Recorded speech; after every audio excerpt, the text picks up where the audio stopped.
آله وأصحابه وأزواجه وذريته بيته أجمعين وسائر أرواح آبائنا وأمهاتنا وأجدادنا وشيخنا ومعلمينا في الدين وجميع المؤمنين والمؤمنات والمسلمين والمسلمات خصوصا مؤلف هذا الكتاب العالم الفاضل والراحل الشيخ محمد المغربي وسائر أرواح الشيخ عبد الله بن حسين بن طاهر بن محمد بن هاشم بأن الله تغشاهم الرحمة والمغفرة ويسكنهم الجنة. الفاتحة. أعوذ بالله من الشيطان الرجيم. بسم الله الرحمن الرحيم. الحمد لله رب العالمين الرحمن الرحيم مالك يوم الدين إياك نعبد وإياك نستعين اهدنا صراط الذين أنعمت عليهم غير المغضوب عليهم ولا الضالين. Bismillahirrahmanirrahim. Alhamdulillahi rabbil alamin wa bihi nasta'in ala umuri dunya waddin wassalatu wassalamu ala asyrafil anbiya'i wal mursalin sayyidina wa maulana Muhammadin wa ala alihi wa sahbihi ajma'in. Salatan tukhrijuna biha min dhulumatil jahli wal wahmi wa tukrimuna biha bin nuril ilmi wal fahmi wa tuwaddihuna ma ashkala innaka ta'lamu ma la na'lam innaka anta 'allamul ghuyub. Qalu subhanaka la ilma lana illa ma 'allamtana innaka antal alimul hakim. La haula wala quwwata illa billahil aliyyil azim. Rabbi shrah li sadri wa yassir li amri wahlul 'uqdatam min lisani yafqahu qawli. Allahumma inna nas'aluka al-futuh wal manur as-susana jasadi. Allahumma nawwir qulubana bi nuri hidayatika kama nawwartal ardha bi syamsika abadan abada bi rahmatika ya Allah ya Rahim. Qala Syekhul Mu'allim rahimahullah ta'ala wa adaman nafa'a bihi wa bi'ulumihi wa bikum bid-darain amin. Qala radhiyallahu anhu. Para jamaah sekalian, mari kita panjatkan puji syukur kehadirat Allah Subhanahu wa taala yang alhamdulillah sampai detik ini kita masih diberikan nikmat yang begitu banyak. Di antaranya nikmat Islam wal iman, taufiqul hidayah serta nikmat sehat wal afiat, sehingga kita bisa melaksanakan aktivitas kita sebagai orang yang beriman kepadanya. Baru saja kita laksanakan sholat maghrib berjamaah dan kita tunggu kedatangan sholat isya. Kita isi dengan muzakaratul ilmi dengan harapan semoga Allah SWT menerima segala amal ibadah kita dan memaafkan daripada kesalahan dan kekurangan serta dosa-dosa kita. Amin ya Allah ya Rabbal alamin. Para jemaah sekalian, ada orang yang bertanya kepada saya tentang masalah anak adopsi atau anak angkat atau anak pungut ya. Kalau kata orang sini gitu, anak pungut boleh pungut ya. Jadi bagaimana hukumnya, boleh tidak dinasabkan kepada orang yang mengadopsi itu? Nah ini jadi masalah.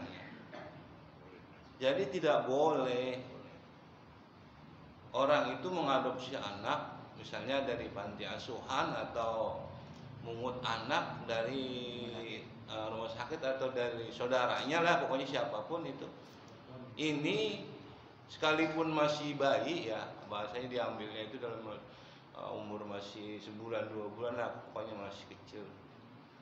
Nanti kan ketika dewasa itu atau ketika dia mau sekolah dan sebagainya itu kan harus ada apa namanya, akte kelahiran ya, seperti itu. Nah ini binnya kepada siapa? Gitu. Binnya kepada siapa? Karena bukan bapaknya, dia yang mungut, tidak boleh.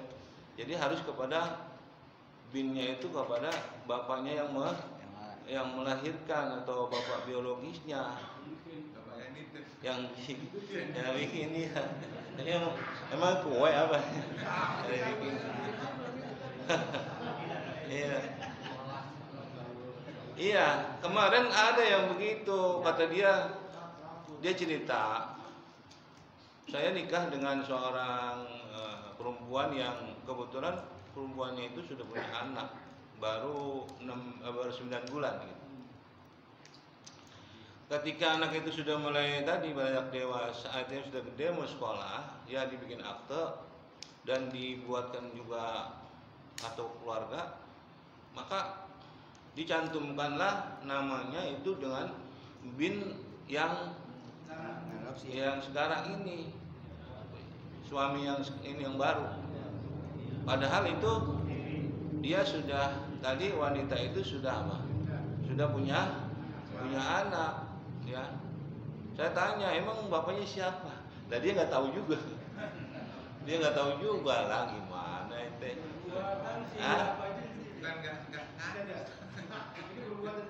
Iya, saya bilang bapaknya siapa itu anak?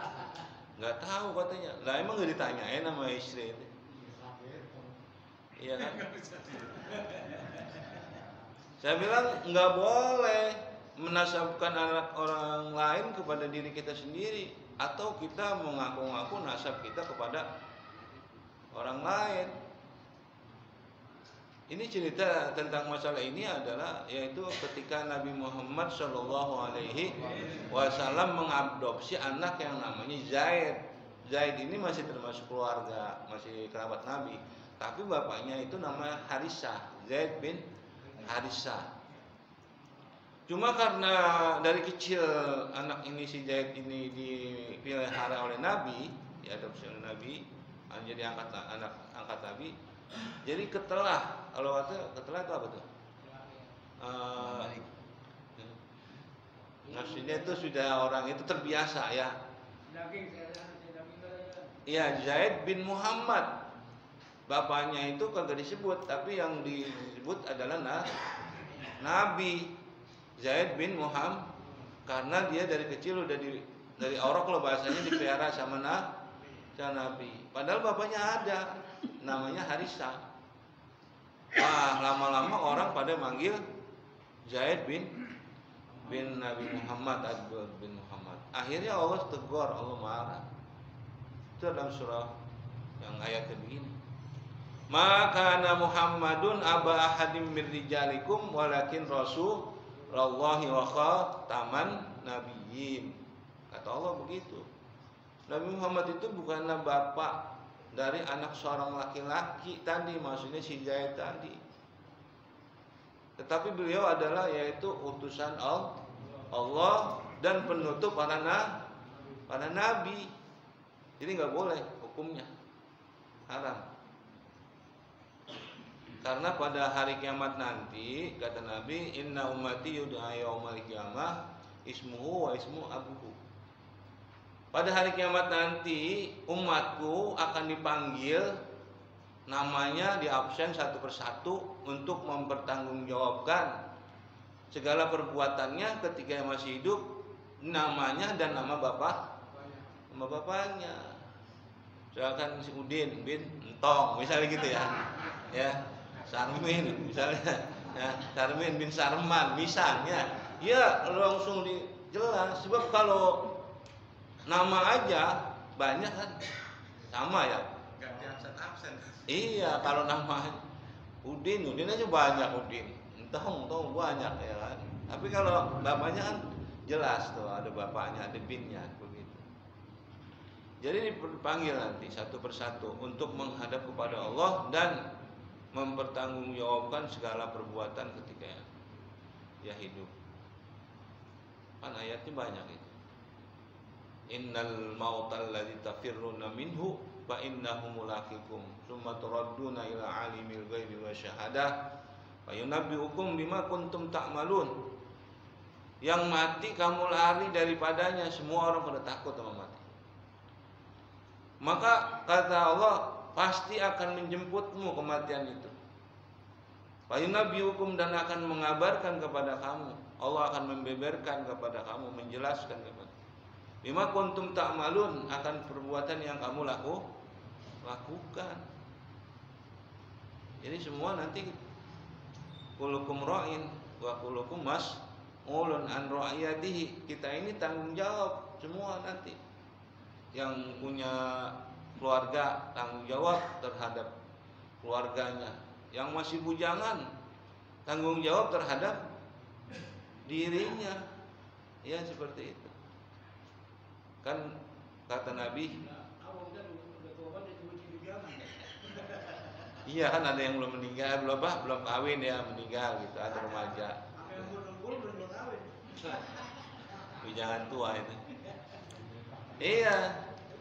La yazalu qadama 'abdin yaumal qiyamah hatta yus'ala an arba'in.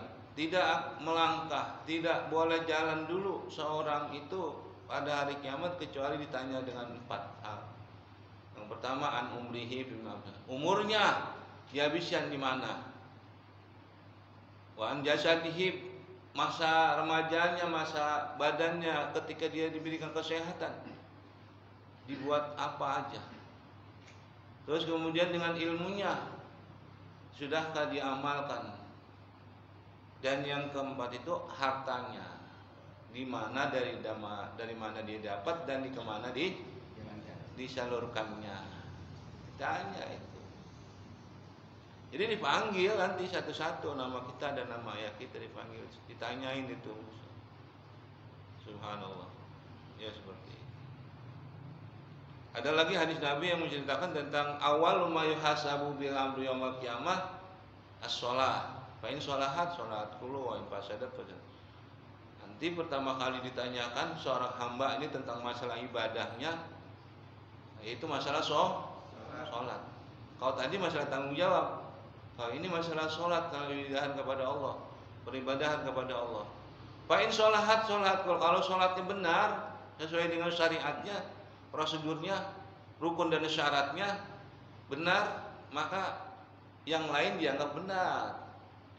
Diringankan yang lainnya, puasanya, ngajinya dan sebagainya, semua diringankan, dianggapnya beres ya, seperti itu. Maksudnya yang penting ini yang pokok, ibaratnya lulus. Adapun kekurangannya nanti itu belakangan sih. Yang penting udah lulus. Wa in fasadat fasadat, kalau sholatnya rusak, sholatnya nggak benar, sholatnya tidak memenuhi persyaratannya, maka yang lainnya pun dianggap salah. Iya, maka dianggap salah. Laula akhartani ila ajalin qarib fa asaddaqa wa akum minas sholihin. Kata Allah, dijelaskan dalam Al-Qur'an, mereka yang lagi pada sakaratul maut pada minta ditunda sama Allah. Ya Allah, tundalah ajal saya sebentar aja.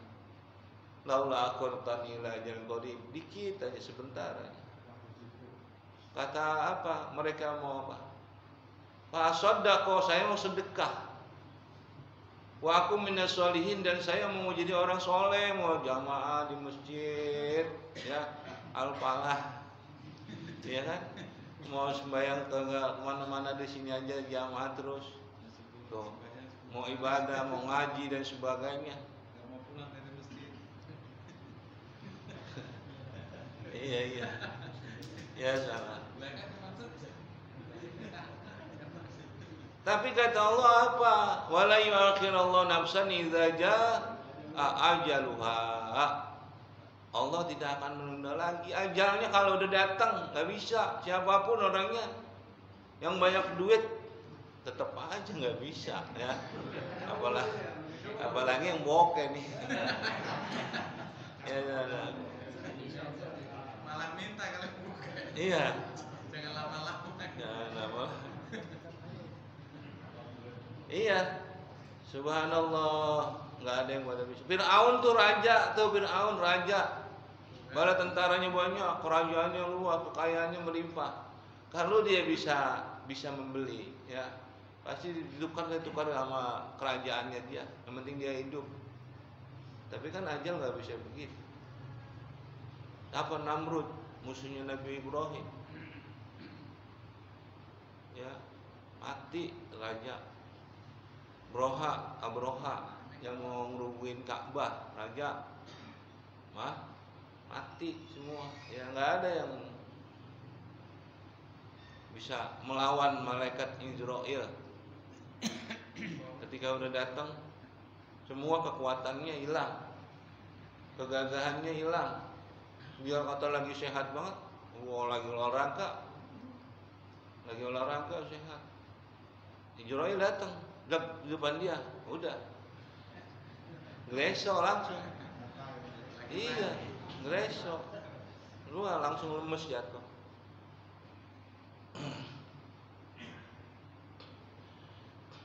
Ya kembali, jadi kagak boleh ya menasabkan diri kita ini kepada selain daripada bapak kita atau bukan anak kita anggap sebagai anak tadi tuh pribadi. Jadi kalau naik ke bapaknya bini kemana tuh? Binnya, kalau nggak ke ibu ya ke Abdullah aja namanya. Ya, Abdullah itu hamba Allah. Bin Abdullah itu namanya hamba Allah. Kan karena pasti yang bapaknya laki-laki kan pasti. Ini nggak bisa bapaknya banyak lah. Pasti Abdullah itu hamba Allah. Kalau amatullah, amat itu perempuan. Ya, kalau Abdul hamba. Kalau rahmatullah. Rahmat itu kasih sayang ya. Rahmat kasih sayang Allah. Paling rahmatullah. Kata Nabi kita Muhammad SAW, manidda'a ila ghairi abihi awin tama ila ghairi mawalihi fa alaihi la'natullah wal malaikatu wan nas ajmain. La yaqbalullahu minhu yaumal qiyamati sarfan wala adlan. Rawahu asy-Syaikhani Imam Bukhari wal Muslim. Kata Nabi, barang siapa yang mengaku kepada selain daripada bapaknya, bin kepada selain daripada bapaknya, maka dikutuk, dilaknat sama Allah dan para malaikatnya dan juga seluruh manusia. La yaqbalullah tidak akan diterima sama Allah pada hari kiamat sorfan wala adlan, yakni baik ibadah yang wajib maupun yang sunnah. Subhanallah.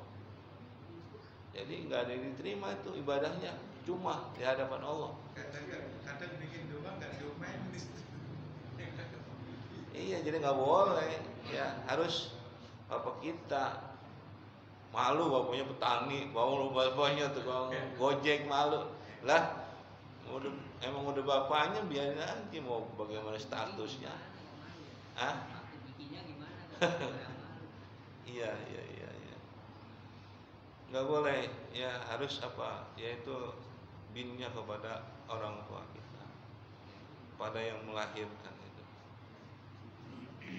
Jadi kalau anak pungut atau anak angkat itu bahkan bisa dinikahin tuh Pak kalau udah gede. Ya kalau perempuan. Kalau laki-laki misalnya bapak angkatnya meninggal, ya bisa juga kawin sama ibu angkatnya. Itu lain, bukan bapak, bukan anak biologis, bukan. Ini kayak ada orang yang angkat ngadopsi anak perempuan. Ya kan bapaknya ibunya lain tuh. Berarti dia orang lain. Terus dia dewasa, kemudian ibu yang si istri meninggal, boleh dinikahin itu. Disusuin sama ibu angkatnya. Itu tidak boleh, itu namanya ibu susuan. Kan dalam Al-Quran nasab itu ada 14 tuh, ya. Dan dalam ayatnya, hurrimat alaikum ummahatukum wa banatukum wa akhwatukum wa ammatukum wa khalatukum wa banatul akhi wa banatul ukhti wa ummahatukum allati arda'nakum. Nah ini, wa ummahatukum allati arda'nakum wa akhwatukum minar radha'ah. Tuh. Diharamkan atas kalian apa? Ini menikahi ibu itu terus ke atas. Kalau ibu kita, nenek terus ke atas. Terus wabanatukum dan anak kita, terus anaknya anak apa lagi namanya? Cucu. Terus anak cucunya lagi cicit ya. Terus apa lagi? Cicit. Iya. Cicit cuit apa ya. Terus wa akhwatukum dan saudara perempuanmu diharamkan nih dinikahin. Saudara perempuan kita, saudara kandung atau saudara sebapak atau saudara seibu. Kan ada orang tuh saudaranya ada yang satu kandung ya, satu bapak satu ibu. Ada yang satu ibu doang. Satu ibu lain bapak. Satu ibu lain Satu lain bapak. Satu ibu lain mak gitu ya. Iya, jadi saudara seibu ada saudara Bapak. saudara sebapak. Paham nggak nih? Satu bapak lain ibu. Paham ya? Yang punya 3 gitu bisa. Ya, jadi misalnya Bang Kumat istrinya 3. Banyak amat. Amin. Amin. Di Keranji, di Duren Sawit misalnya, sama di Cikarang kan. Di sana punya anak. Itu kan saudara seibu ya. Saudara sebapak ya. Bapaknya satu kan. Sono 2, anaknya sono 2. Nah, itu saudara sebapak. Atau misalnya ada seorang ibu punya anak, meninggal suaminya, ya. Terus dia nikah lagi kan, punya anak lagi. Udah 2 ya, udah 2, nikah lagi, punya anak lagi, ya kan, suaminya meninggal lagi. Udah berarti saudara seibu berapa orang? 3 orang. Saudara seibu 3 orang. Tuh, beda bapaknya beda. Aduh, tadi bapak, kalau yang ini tadi kan satu saudara sebapak. Kalau ini saudara seibu, ya. Jadi kalau wanita tidak boleh punya suami lebih dari 1 dalam satu ikatan pernikahan, beda dengan laki.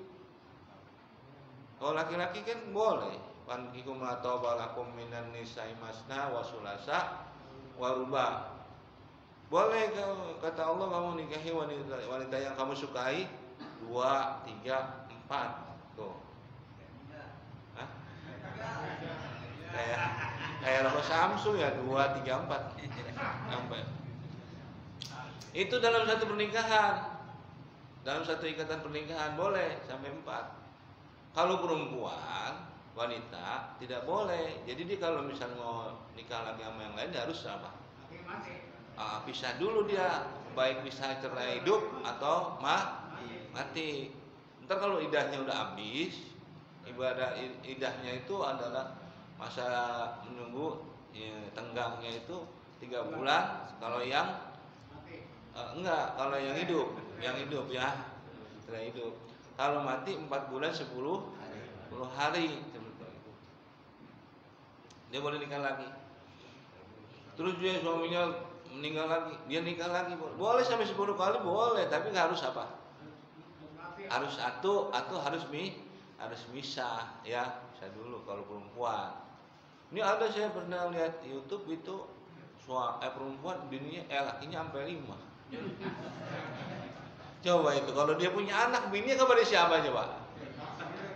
Masa bininya sampai 5? Lakinya 5, perempuannya sah. Nah itu makanya bininya nanti kepada siapa? A, B, C, D, E. Nah itu kan jadi kacau. Kalau wanita tuh begitu, kacau jadinya. Ibaratkan kalau wanita itu ibaratnya gelas. Iya, gelas ditaruhin susu, ditaruhin gula, ditaruhin kopi, ditaruhin apa lagi tuh, garam dan sebagainya. Kan masuk aja ya, namanya gelas. Masuk aja. Cuma masalahnya ini jadi nanti campur aduk gitu. Iya campur aduk. Ini harusnya binnya kepada siapa? Apa kakinya ini yang pertama sebatas dengkul binnya A, ini sebatas sampingnya B. Terus kemari ada C sampai kepala D lah, kacau. Ya, makanya nggak boleh seorang wanita itu dalam satu kali pernikahan, dalam satu ikatan pernikahan lebih daripada satu suami ya. Ya tidak boleh. Kita kembali tadi kepada nasab. Wa akhwatukum adalah saudara perempuan. Wa ammatukum bibi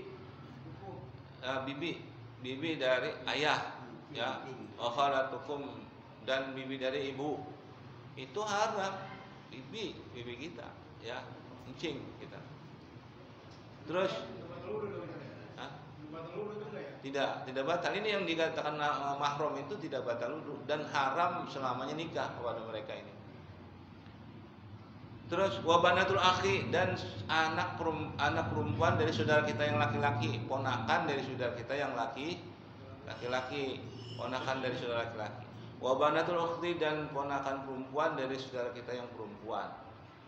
Terus wa ummahatukum allati arda'nakum dan wanita yang menyusui kamu. Tuh, ini ibu susuan. Ibu susuan. Berapa kali sih yang disebut sebagai ibu susuan itu? Dia harus 3 kali nyusu paling sedikit, 3 kali nyusu, 3 kali netek. Tuh sama ibu itu paling sedikit. Hah? Apalagi kalau sampai sebulan 2 bulan udah berapa kali tuh? Ya udah banyak gitu. Itu ibu susuan itu. Ya, terus wa akhwatukum minar radha'ah dan saudara susuan juga nggak boleh. Ibu susuan nggak boleh dan saudara satu susuan juga tidak boleh. Yang nyusu sama ibu itu anaknya ibu itu ada berapa misalkan 3 cewek misalkan, haram itu namanya saudara susuan. Ya, atau ada orang yang dititipkan sama-sama untuk disusuin sama ibu itu, berarti saudara susuan juga. Nah, jadi tadi kembali kepada Pak Haji Dalil itu tidak boleh kalau udah disusuin anak tadi adopsi sudah disusuin sama ibunya, ya itu berarti udah anak apa? Anak susuan, ya tidak boleh kalau sama ibunya sama suaminya juga udah nggak boleh untuk dinikahin, ya seperti itu. Yang tadi boleh itu kalau susunya susu sapi yang dikasihkan gitu. Ya, bukan susu ibunya, bukan susu sapi boleh. Terus wa ummahatu nisaikum dan ibunya istri kamu. Siapa namanya? Mertua. Haram selamanya mertua untuk dinikahin. Jadi kita nggak batal tuh cium tangan sama mertua,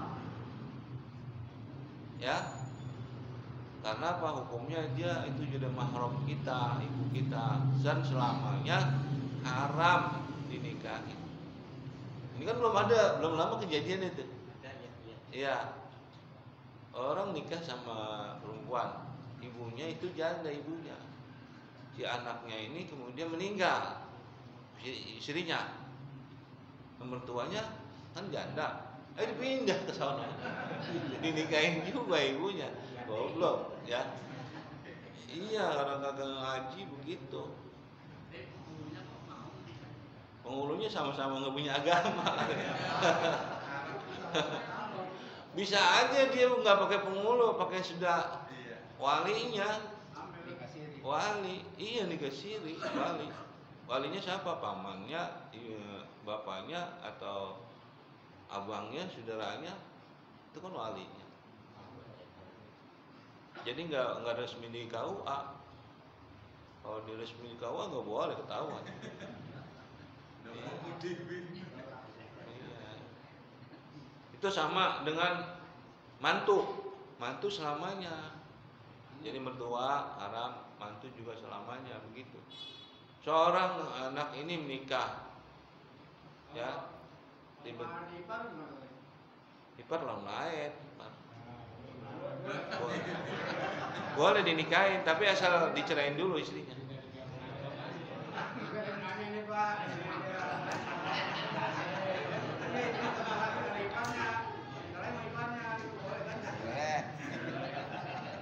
Agak boleh, ya. Wa antajma'u bainal ukhtain illa ma qad salaf. Kata Allah begitu. Dan mengumpulkan 2 saudara yang sekandung itu tidak boleh. Contohnya kita nikah sama kakaknya, sama adenya, janda kembang. Ya, nggak boleh dinikahin dua-duanya, harus dicerai yang satu. Kalau mau nikah sama adenya, harus dicerai kakaknya. Ya, Iya tadi kalau dua-duanya langsung dinikahin tidak boleh dalam satu bin itu satu nasab ya nggak boleh. Wa ummahatu nisaikum wa rabaibukum allati fi hujurikum min nisaikum allati dakhaltum bihinna fa illam takunu dakhaltum bihinna fala junha alaikum. Dan anak tiri yang sudah ibunya digaulin. Anak tiri kalau ibunya sudah digaulin, sudah nikahin ya, misalnya kita nikah sama janda punya anak perawan. Nah, kemudian nikah setelah itu hubungan badan sama si itu istri kita. Ini anaknya jadi ya udah haram jadi anaknya. Jadi artinya nggak boleh udah nikah sama si anak itu yang anak tiri tadi selamanya ya. Karena udah jatuh anak. Kecuali kata Allah, fa illam takunu dakhaltum bihinna fala junaha alaikum. Kalau belum kamu gaulin, bisa nikah malam itu. Kalau emaknya meninggal terus digaulin anaknya nggak boleh ikut. Asal udah digaulin tidak boleh. Kalau belum ya tak apa. Kalau belum, Kan udah digaulin terus kan emaknya meninggal. iya itu kan udah digaulin berarti haram udah jadi anak. Kalau belum gini nih misalnya dia bernikah, tiba-tiba ada yang datang. Ini siapa cakep banget? Ini anak saya nih bang, katanya lagi kuliah di sono di Bandung. Nah, ini jauh banget sama ibunya, gitu kan? Jadi malam itu jangan jangan digaulin, jangan disetubuhin bahasanya istrinya. Ya, serahin besoknya, serahin. Kata Allah boleh dicerain itu si janda itu kawin sama anaknya boleh. Itu menasib kalau ngomong. Tapi hukumnya boleh begitu, maksudnya ya boleh asal jangan belum disetubuhin ya seperti itu. Tapi kalau sudah digaulin haram selamanya. Tuh, ini hukum masalah nasab mahram supaya jangan sampai terjadi lagi ya ada kawin sama mertua lah, kawin sama mantu begitu. Terus nasab kepada selain dari bapaknya itu tidak boleh, itu akan merusak tadi keturunan ya seperti itu. Kalau istri itu Batal tuh. Batal. Emang istri kita batal? enggak kan istri kalau sepupu itu ini kita nikahin itu boleh kan? Oh, sepupu itu kan misanan ya. Bapaknya lain, ibunya lain. Boleh. Boleh. Iya. Kalau satu bapak satu ibu nggak boleh. Boleh. Iya. Dan bapaknya tuh ya. Bapaknya yang itu kan lain, ibunya yang itu lain. Iya. Boleh. Misanan kalau kata orang sini misanan. Kalau kata bahasa intinya sepupu ya gitu, saudara misan, saudara istri. Itu boleh. Sampai 4 boleh. La haula wala quwwata illa billah. Nah, ada lagi cerita nih tentang masalah orang yang menaruh janin di bukan istrinya. Ini ada sewaan. Kalau tadi kan sewaan tentang masalah nyusuin. Dari zaman Nabi itu ada orang yang kerjanya itu memang menyusui bayi. Dia dibayar nanti per bulannya sekian gitu. Sampai 2 tahun itu. Kan dalam Quran dijelaskan bahwasanya menyusui bayi itu ngasih ASI itu sampai 2 tahun ya seperti itu. Ada orang sekarang ini penyewaan rahim.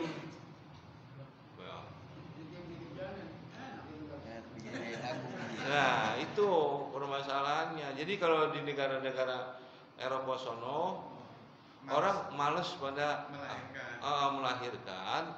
Jadi dia sewa wanita-wanita yang mau menitipkan janinnya dia di si wanita itu. Jadi wanita itu yang hamil. Nanti kalau udah hamil lahir, ya ambil anaknya sama yang nitip tadi, dibayar beberapa sewa rahim. Hukumnya gimana? Itu tidak boleh. Hukumnya haram. Yes. Beda dengan nyusuin, ya. Itu kan di situ dia ya berkembang, ya mulai pertemuan tadi dari apa namanya itu janin-janinnya, makanan dan sebagainya. Kan 40 hari pertama itu mani, 40 hari darah, 40 hari kemudian jadi daging. Berarti 40 kali 3 120 hari, berarti 4 bulan. Maka 4 bulan ditiupkan ruhnya tuh. 4 bulan dia hidup gitu. Di dalam hamil itu dalam rahim janin 4 bulan. Makanya ada orang yang acara 4 bulanan ya, ada 7 bulanan gitu. Karena 4 bulan itu tadi mulai ditiupkan ruhnya. Mulai apa? Dikasih catatan amalnya. Ya, contohnya apa? Umurnya sekian, terus rezekinya segitu, kemudian jodohnya sebulan. Terus sakyun saidun. Apakah dia jadi orang yang bahagia nanti akhirnya ataupun menjadi orang yang celaka? Itu sudah diterima. Kita juga semua udah pada terima nih, cuma udah lupa kita. Iya, waktu masih di kandungan ibu kita dikasih kita catatan sama malaikat. Ini catatan ente nih. Kita udah baca tuh saat itu, udah tahu. Cuma udah lupa ya.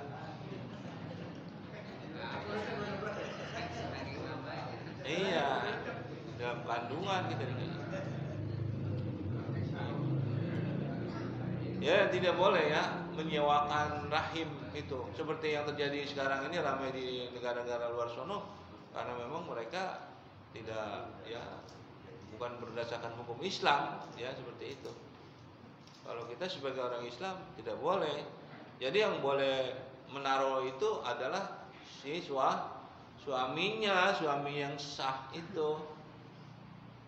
Kan kalau pernikahan itu secara hukum Allah itu yang penting ada saksi, ya 2 orang saksi. Ini rukun nikah.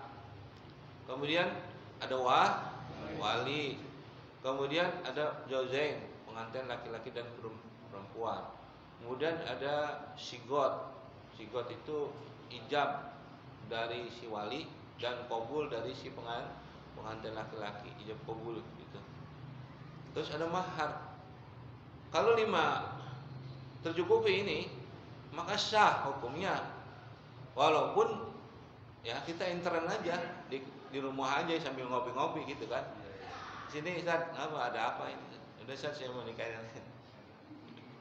Kata saya kopi itu janji lah sah udah. Ya begitu, nggak usah pakai ngundang-undang penghulu dan sebagainya.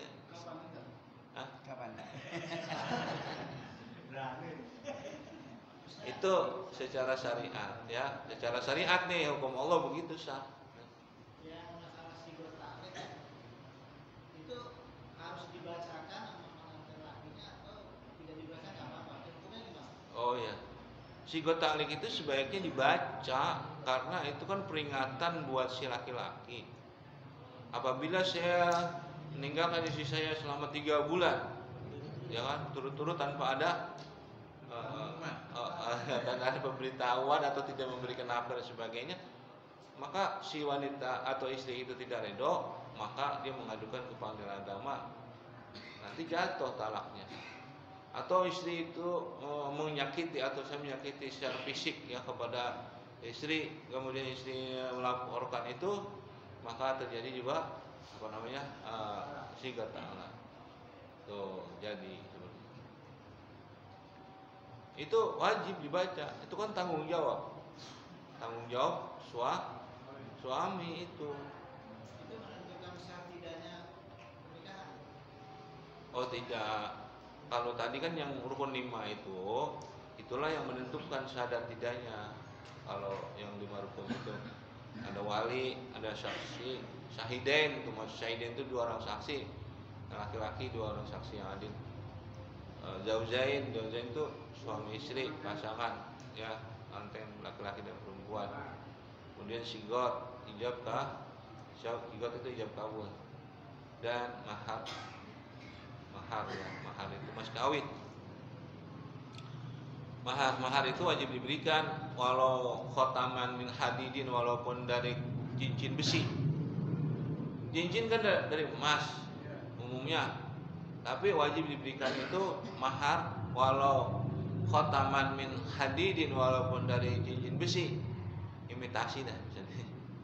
Mahar itu wajib diberikan. Tapi mahar itu adalah yang sebaiknya mahar misil, artinya mahar yang sesuai dengan kondisi keberadaan wanita itu.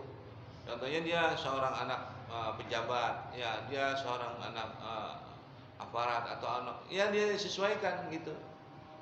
Ya umumnya kalau anak orang biasa sekian itu mahar kasih, jangan di bawah itu.